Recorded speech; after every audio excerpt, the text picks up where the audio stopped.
Hola, buenos días. Vamos a hablar hoy de Burberry, que es una empresa que la podríamos clasificar en el sector de la moda y también en el del lujo, porque creo que está a caballo entre uno y otro. El sector de la moda en general no es de los más adecuados para el largo plazo, aunque dentro del sector de la moda sí que hay algunas empresas que son buenas para el largo plazo, como Inditex, por ejemplo. El motivo de que el sector de la moda no sea de los mejores para el largo plazo es que son empresas que pueden crecer muchísimo si les va bien, pero que sus barreras de entrada no son tan altas como en otros sectores, y por eso son más bien empresas de crecimiento que empresas de largo plazo. Sin embargo, el sector del lujo, del verdadero lujo, pues sí que es muy bueno para el largo plazo. Un ejemplo de empresa de lujo buena para el largo plazo es Ferrari, y os dejo por aquí un vídeo que hice sobre ella. Pensando en el largo plazo, pues creo que Burberry no llega al nivel de lujo y de calidad de Ferrari o de Louis Vuitton, porque no tiene ni sus barreras de entrada ni su nivel de lujo. Pero Burberry sí que está por encima de la mayoría de las marcas de moda porque tiene más barreras de entrada que ellas, por tener una imagen de marca mayor y además tener también mucha más historia. En conjunto creo que Burberry tiene una combinación muy interesante para el largo plazo.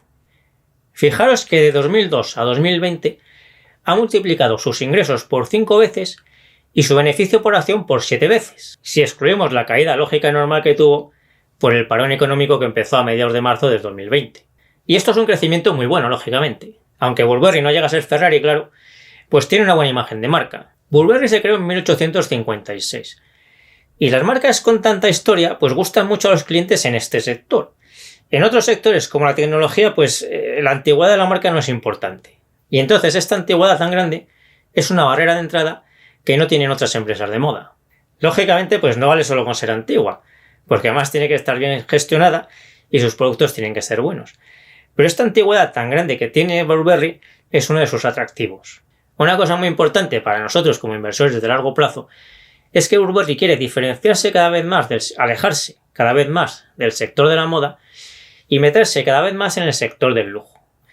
Y para que os hagáis una idea concreta de esto que acabo de decir, pues pensad que hace unos años las camisas de Burberry costaban algo más que las de otras marcas como Polo, Ralph Lauren o Lacoste, pero no costaban muchísimo más. Y ahora ya la distancia es bastante mayor, porque las camisas de Polo, Ralph Lauren o Lacoste cuestan más o menos 100-150 euros y las de Burberry pues ya están en los 350-500 euros, así que la diferencia ya es bastante grande. Esta nueva estrategia de Burberry de ir más hacia el lujo empezó a finales de 2017.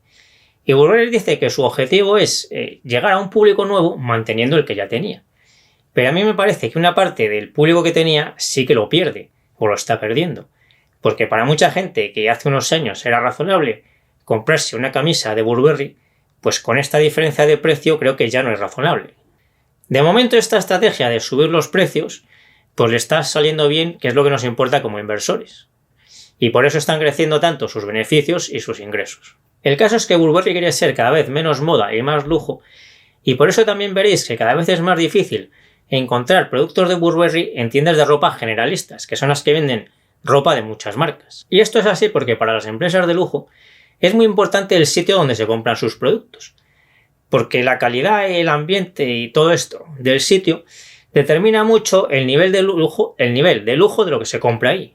Así que Burberry cada vez vende menos en tiendas normales, vamos a llamarlas así para entendernos, y vende más en tiendas de lujo propias o de terceros y en internet.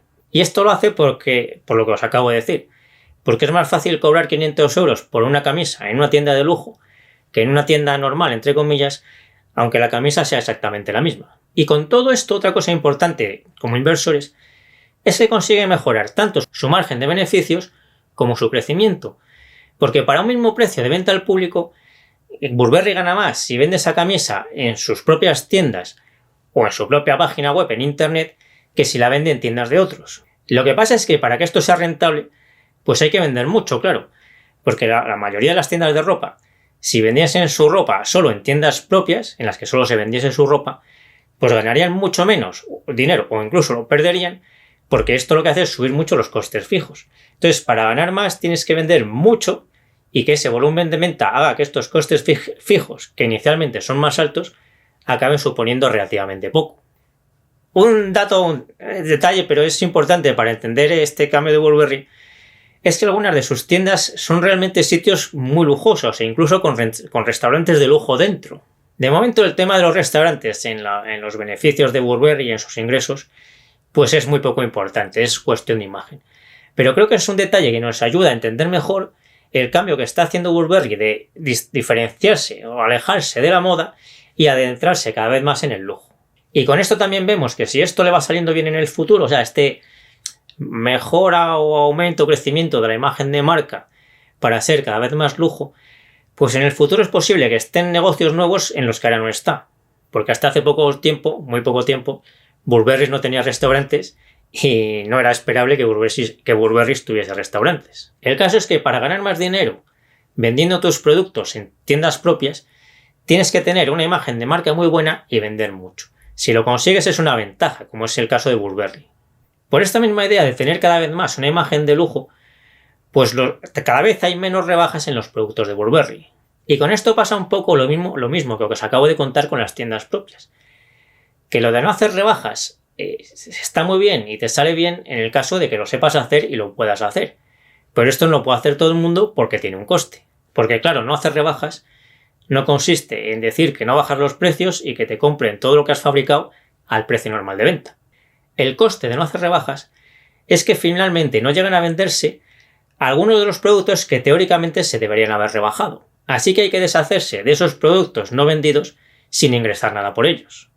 Porque no hacer rebajas es lo que os digo, no es decir no rebajo para que me lo compren al precio que yo quiero, sino es no rebajo y no lo vendo. Entonces la forma de deshacérselos pues puede ser regalárselo a algunos empleados o incluso destruirlos con tal de no venderlos a un precio más bajo que el habitual y que la gente cada vez vea menos artículos de Burberry que se venden por debajo del precio habitual. Porque claro, seguro que a Burberry le sobran cada temporada algunos productos porque fabrica algo más de lo que puede vender al precio habitual.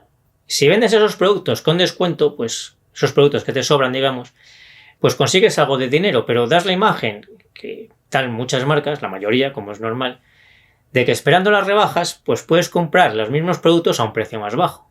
Y esa no es la imagen que quieren dar las empresas que quieren ser de verdadero lujo. Igual que no hay descuentos en los Ferraris, por ejemplo.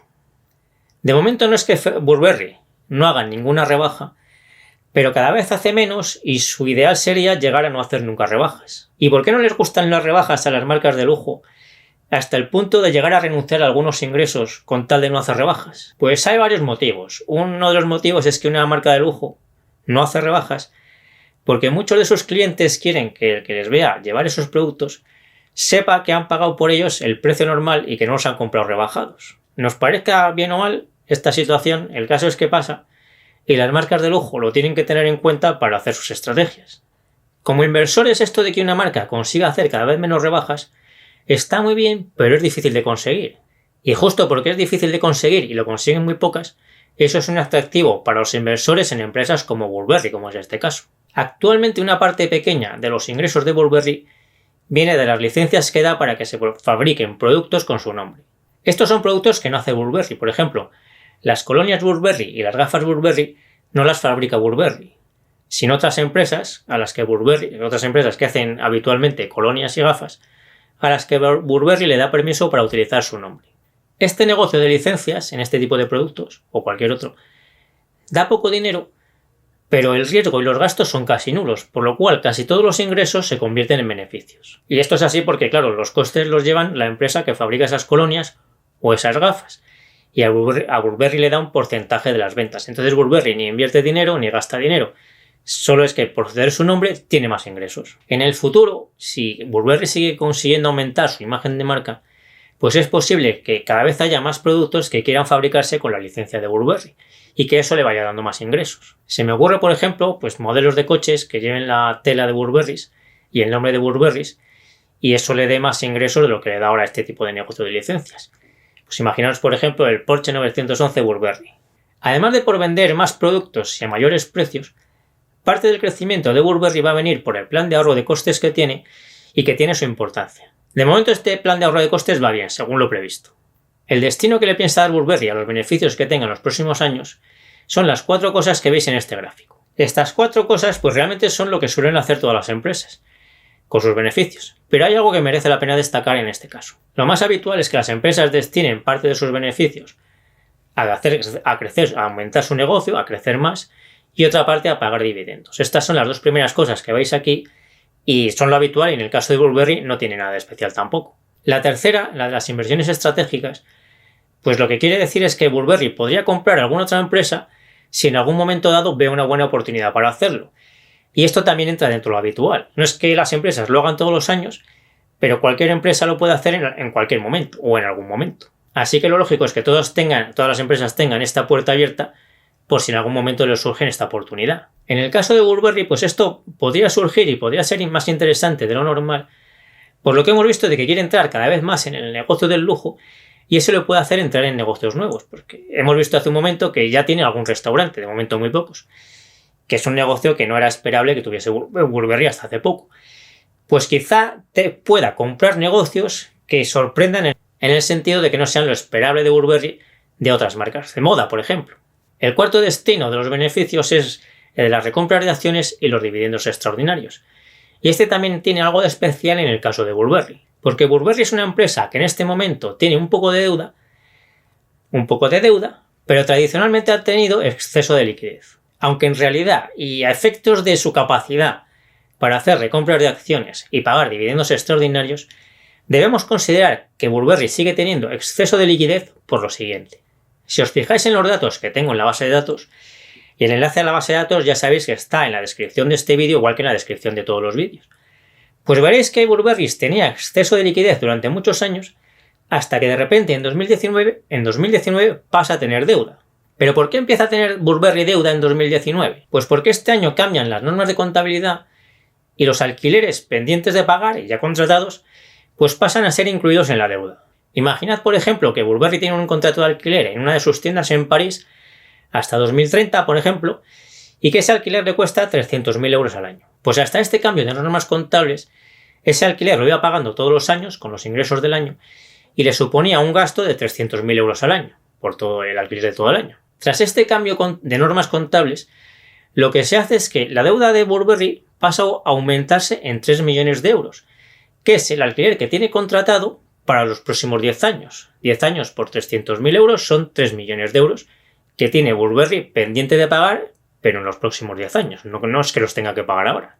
Y entonces, a medida que va pagando 300.000 euros de alquiler al año, esa deuda que inicialmente era 3 millones se va reduciendo en 300.000 euros cada año, hasta que al llegar al 2030 esa deuda será cero. Así es como se contabilizan los alquileres de inmuebles ahora en todas las empresas de Estados Unidos y de Europa.